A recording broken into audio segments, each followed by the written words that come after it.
ఒకసారి అధికారం వచ్చిన తర్వాత కొత్త కొత్త శక్తులు తెరపైకి వస్తుంటాయి. అప్పటిదాకా పార్టీతో సంబంధం లేని వాళ్ళు పార్టీ కండువా కప్పుకుంటారు. పార్టీ కోసం సేవ చేసినట్టు బిల్డప్ ఇస్తుంటారు. మీడియా ముందు పెద్ద పెద్ద ప్రసంగాలు ఇస్తుంటారు. కానీ వాళ్ళు పార్టీ కోసం చేసింది శూన్యం. అదేం దరిద్రమో తెలియదు కానీ కాంగ్రెస్ పార్టీలో ఇటువంటి సంస్కృతి దర్జాగా సాగుతూ ఉంటుంది. దీనిని ఎవరు ప్రవేశపెట్టారు? ఎందుకోసం ప్రవేశపెట్టారు? ఎందుకోసం కొనసాగిస్తున్నారు అనే ప్రశ్నలకు సమాధానం ఎవరి దగ్గర ఉండదు.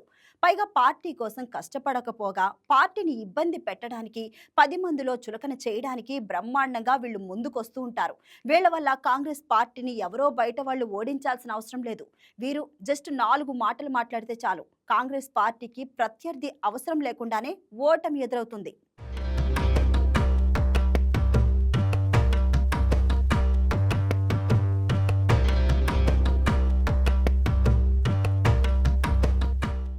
2014, 2018 ఎన్నికల్లో ఎదురైన ఓటముల నుంచి కాంగ్రెస్ పార్టీ తేరుకుంది. రేవంత్ రెడ్డి పుణ్యం వల్ల, కేసీఆర్ పాలన మీద ఉన్న వ్యతిరేకత వల్ల కాంగ్రెస్ పార్టీ అధికారంలోకి వచ్చింది. అధికారంలో వచ్చిన పార్టీని మరింత బలోపేతం చేసే, వచ్చే ఎన్నికల్లో అధికారాన్ని మరింత గొప్పగా సుస్థిరం చేసుకునేందుకు అడుగులు వేయాల్సిన క్రమంలో కొంతమంది నాయకులు చేస్తున్న అతి కాంగ్రెస్ పార్టీ పుట్టిముంచుతోంది. ప్రత్యర్థి పార్టీల నాయకుల కంటే ఎక్కువగా సొంత పార్టీ నాయకులు కాంగ్రెస్ పార్టీ అధినాయకత్వం మీద, ముఖ్యమంత్రి మీద విమర్శలు చేయటం ఆశ్చర్యాన్ని కలిగిస్తోంది. వాస్తవానికి వారి ధోరణి చూస్తే కాంగ్రెస్ పార్టీని మిగిలిన కాలం కూడా సాఫీగా అధికారాన్ని కొనసాగించే అవకాశం లేకుండా చేస్తున్నారు. మంత్రి పదవి దక్కకపోవడంతో కోమటిరెడ్డి రాజగోపాల్ రెడ్డి మొదటి నుంచి కూడా రేవంత్ రెడ్డి నాయకత్వం మీద తీవ్రస్థాయిలో ఆగ్రహం వ్యక్తం చేస్తున్నారు. సమయం దొరికితే చాలు ముఖ్యమంత్రిని పరోక్షంగా విమర్శిస్తున్నారు.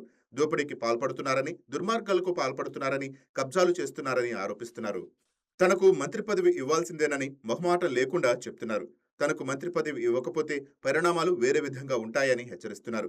కాంగ్రెస్ పార్టీలో జరుగుతున్న అంతర్గత వ్యవహారాలను ఎప్పటికప్పుడు బయటపెడుతున్నారు రాజగోపాల్ రెడ్డి.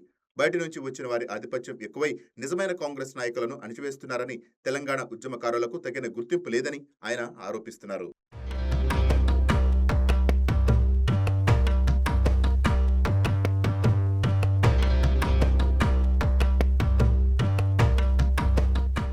మరోవైపు మెఘారెడ్డి ఎమ్మెల్యే అయిన దగ్గర నుంచి చిన్నారెడ్డి చిన్నబుచ్చుకున్నారు.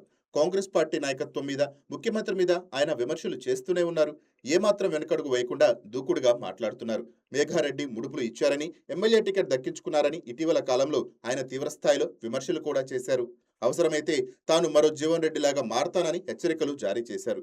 సీఎం సొంత నియోజకవర్గంలో సీనియర్ కాంగ్రెస్ నాయకుడు అయినప్పటికీ చిన్నారెడ్డి తన స్థాయి మర్చిపోయి విమర్శలు చేస్తున్నారు. వనపర్తి నియోజకవర్గంలో ఈ అంతర్గత వివాదాలు పార్టీ బలాన్ని ప్రభావితం చేస్తున్నాయని రాజకీయ వర్గాలు అంటున్నాయి. దేవాదాయ శాఖ మంత్రి కొండా సురేఖ కుమార్తె సుష్మిత ఇటీవల వివాదాస్పద వ్యాఖ్యలు చేశారు. ముఖ్యమంత్రి రేవంత్ రెడ్డి కళ్లు నెత్తికెక్కాయని విమర్శించారు. పరకాల టికెట్ విషయంలో రేవంత్ రెడ్డి రేవూరి ప్రకాష్ రెడ్డికి ఏ విధంగా హామీ ఇస్తారంటూ మండిపడ్డారు. ముఖ్యమంత్రి సోదరుడికి భూములు కట్టబెడుతున్నారని, దోపిడీకి పాల్పడుతున్నారని, తనకు కౌంటర్ ఇస్తే పూర్తి ఆధారాలతో సహా కాంగ్రెస్ పార్టీ దోపిడీని బయటపెడతానని ఆమె హెచ్చరించారు. ఇక సుష్మిత ఆరోపణల నేపథ్యంలో కాంగ్రెస్ పార్టీ క్రమశిక్షణ కమిటీ ఇప్పటికే కొండా సురేఖకు షోకాజ్ నోటీసులు జారీ చేసింది. ఈ వ్యాఖ్యలు పార్టీలో తీవ్ర చర్చనీయాంశంగా మారాయి. మంత్రి కొండా సురేఖ మాత్రం తన కుమార్తె వ్యాఖ్యలకు తనకు సంబంధం లేదని, అవి తన వ్యక్తిగత అభిప్రాయాలని స్పష్టం చేశారు.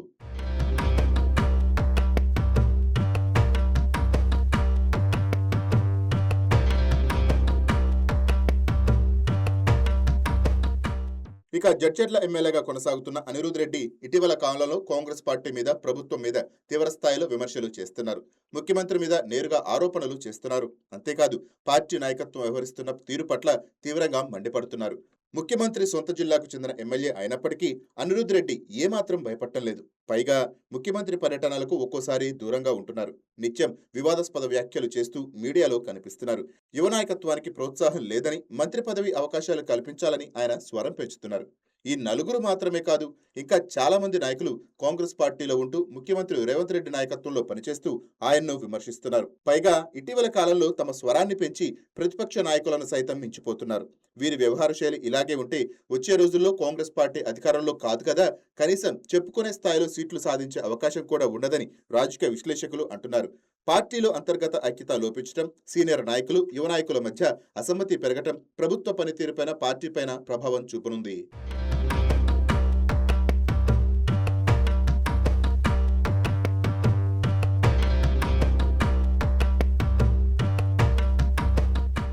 కాంగ్రెస్ పార్టీ అధిష్టానం ఈ వివాదాలపైన దృష్టి సారించాల్సిన అవసరం ఉందని రాజకీయ వర్గాలు అభిప్రాయపడుతున్నాయి.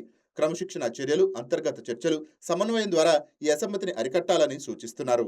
లేకుంటే ప్రతిపక్షాలు ఈ అంతర్గత సమస్యలను ఉపయోగించుకొని పార్టీపై దాడి చేసే అవకాశం ఉంటుంది.